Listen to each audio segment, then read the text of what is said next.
eu, a primeira vez que fui a Florianópolis, consegui estadualizar o ginásio. Essa Antares teve muito nome em toda a região.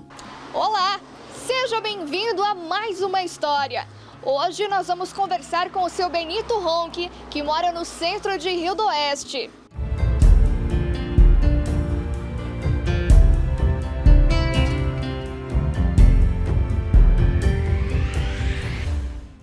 O seu Benito nasceu em Rio do Oeste em 30 de junho de 1929. É filho de Serafim Ronchi e Inês Trentini Ronchi. É o segundo de 6 irmãos: Almida, Benito, Irma, Fausto, Nair e Darcy em memória.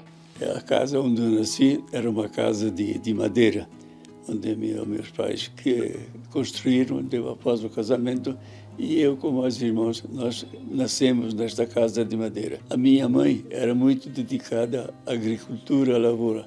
Ela tinha umas 8, 10 vacas de leite, vendia leite, tinha lavoura, plantava ipim, milho, etc. E ajudava o pai. O pai era marceneiro, foi o primeiro marceneiro de Rio do Oeste. Ele aprendeu a profissão dele em Curitiba, Paraná. Daí ele veio para cá, trabalhou. Quando eu entro numa casa, vejo um armário, eu digo, esse armário foi meu pai que fez, porque eu conheço o estilo dele. Ali, meu pai fez ali o telhado da igreja que está ainda aí.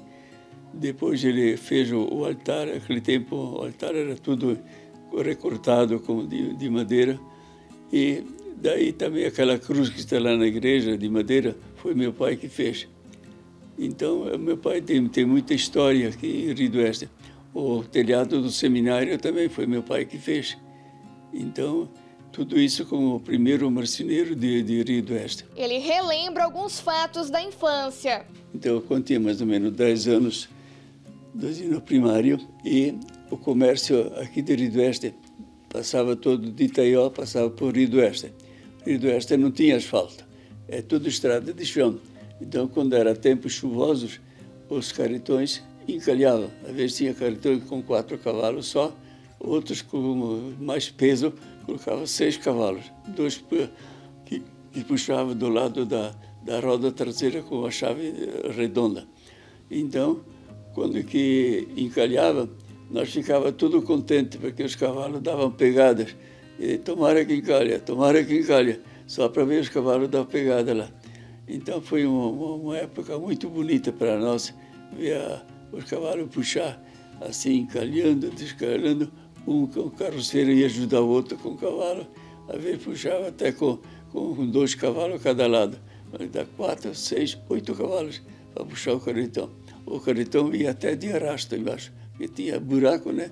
Então as rodas aprofundavam. E os cavalos eram muito bons, então puxava o carretão carregado, arrastando no chão. Isso me lembro muito bem.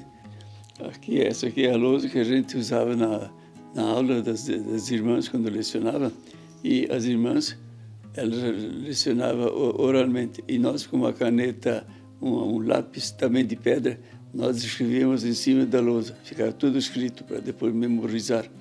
E terminado ali a palestra da irmã, a gente pegava um pano molhado e a gente apagava tudo que tinha escrito, e tudo com lousa.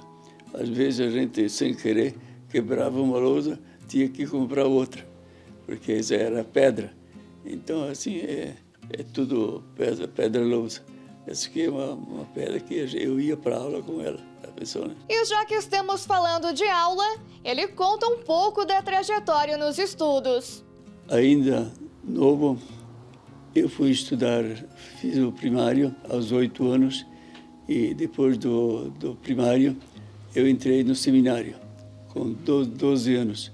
Com 12 anos, então, fiz o ginásio em Rio do Oeste, junto com os padres da Consolata.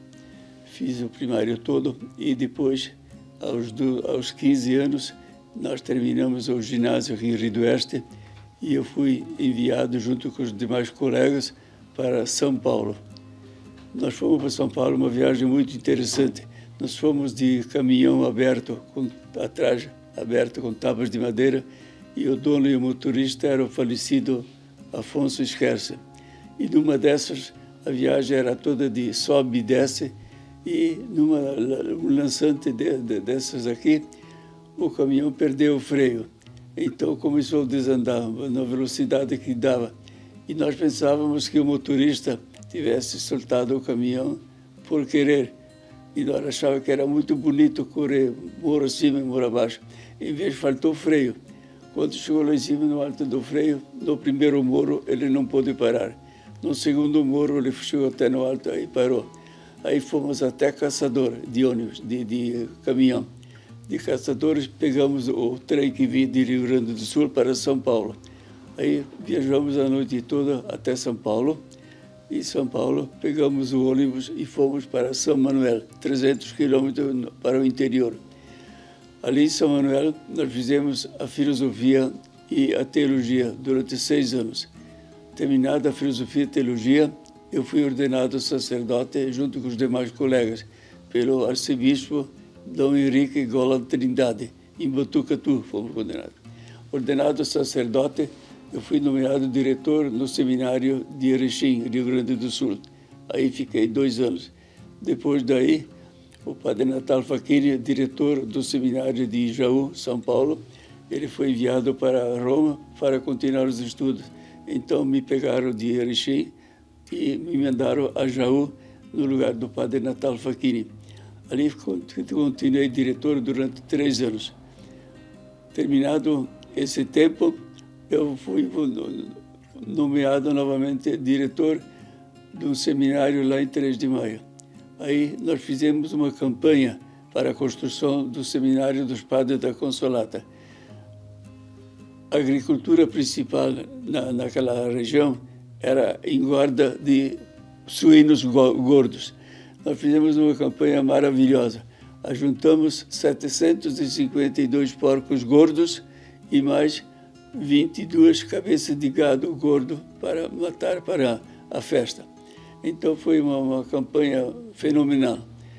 Terminado a campanha ali do seminário, o padre Orestes Guibaldo, diretor do ginásio Pio XII de 3 de Maio, então ele foi enviado a Roma para estudar.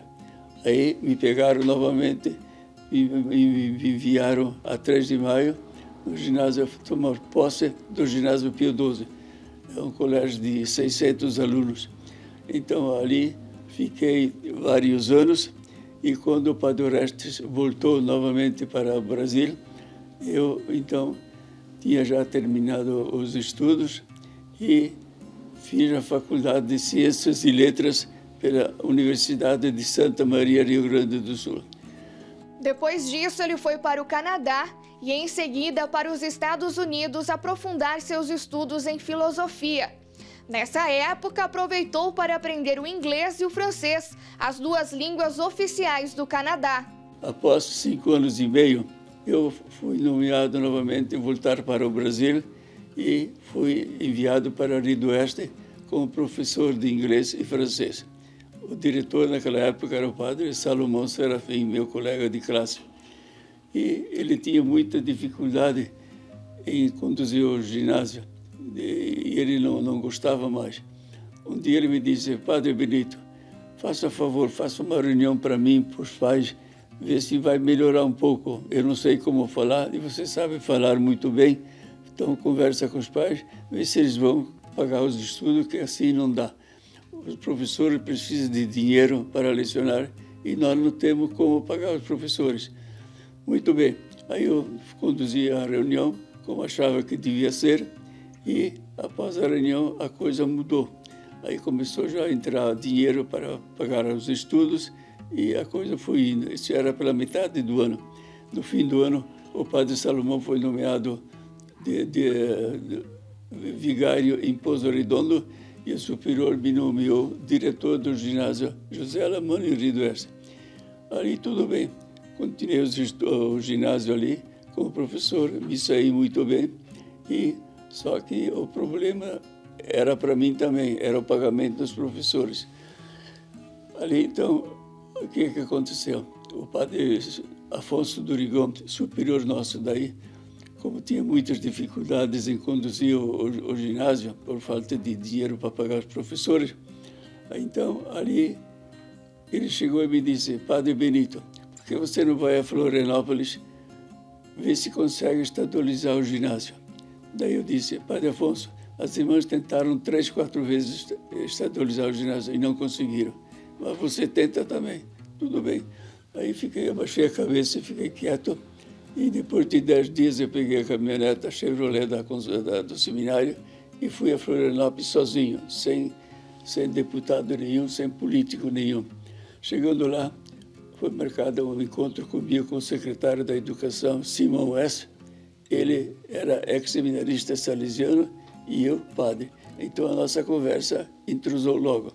Daí foi indo, escutou lá 1h30 a minha posição, explicando o que era Rio do Oeste, as famílias numerosas, pobres e com muita dificuldade para estudar os filhos. No caso, assim, ele disse: Padre Benito, eu gostei muito da sua pessoa. O senhor é um homem que realmente sabe o que quer. Eu vou reunir todo o meu secretariado e vou falar com ele, expondo a situação do município de Rio do Oeste. Daqui a 10 dias você volta novamente aqui. Voltei para lá, ele reuniu o secretariado dele numa sala, me colocou no meio, na frente, e mandou que eu falasse sobre Rio do Oeste. Eu falei mais ou menos 1h30, 2 horas. Terminado a conversa, ele dispensou o secretariado dele e fomos lá para o gabinete dele. Daí ele me disse: Padre Benito, o senhor se saiu muito bem da conversa. Eu olhei, todo mundo estava muito interessado e acompanhava as suas palavras. E eu acho que a coisa está bem caminhada. Daqui a 10 dias você volta aqui novamente e eu vou dizer a posição do secretariado, o que acharam. Tudo bem. Aí voltei para lá novamente e entrei no gabinete dele e ele olhou para mim meio sorrindo e ele me disse: Padre Benito, o senhor é um homem de muita sorte. O senhor nasceu com uma estrela brilhante na testa. Vai sair o ginásio do Estado. Então eu fiquei até comovido. Tudo bem.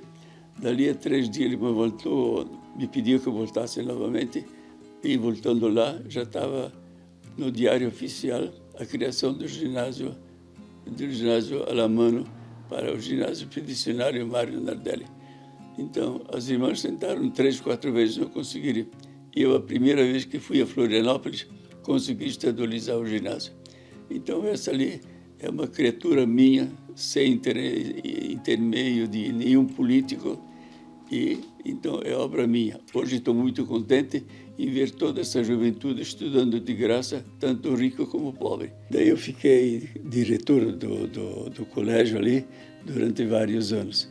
Ali então eu resolvi deixar o sacerdócio. Deixei de ser padre com licença por escrito do Papa, do bispo Dom Tito e do meu superior-geral. Ali fiquei mais uns tempo como diretor e também morando em casa junto com os pais, né? E daí, então, eu resolvi, depois de 2 anos e meio que estava fora, eu conheci a dona Amélia, minha esposa hoje, e nós resolvemos então casar. Era uma moça muito séria, trabalhadeira, e para mim foi um braço direito na minha vida. Hoje tivemos 3 filhos, Cleusa, Clarice e Cássia. São filhos da dona Amélia e meus. O seu Benito já teve um hotel. Depois, quando eu deixei lá em cima o ginásio, vim para baixo e fui morar numa casa que o pai tinha lá em cima, perto do Leandro Bertoli, uma casa de madeira que era uma antiga farmácia do Genésio Vasselay. Aí nós paramos 1 ano, 2 ou 3, não me lembro bem quanto. Terminado isso, então apareceu um negócio da venda desse prédio onde nós moramos hoje, com o Arnoldo Nasato.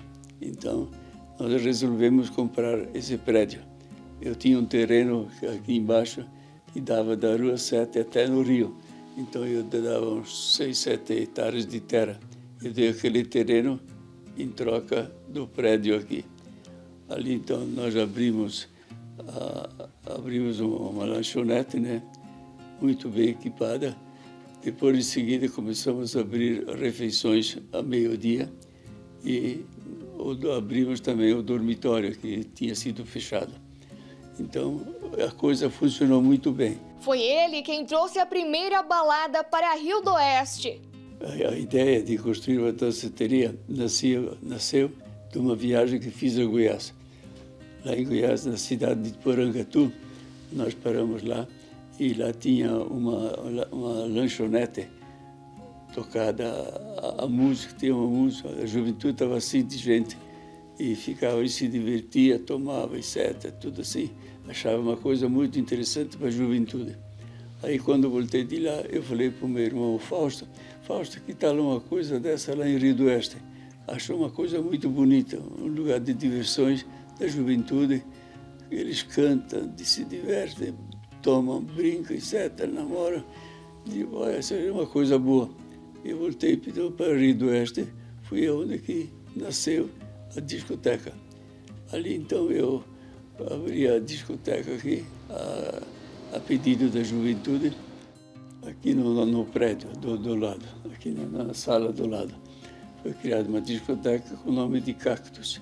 Depois de um tempo, ela ficou pequena, então resolvemos ampliar essa discoteca Cactus e damos o nome de Estúdio 2001.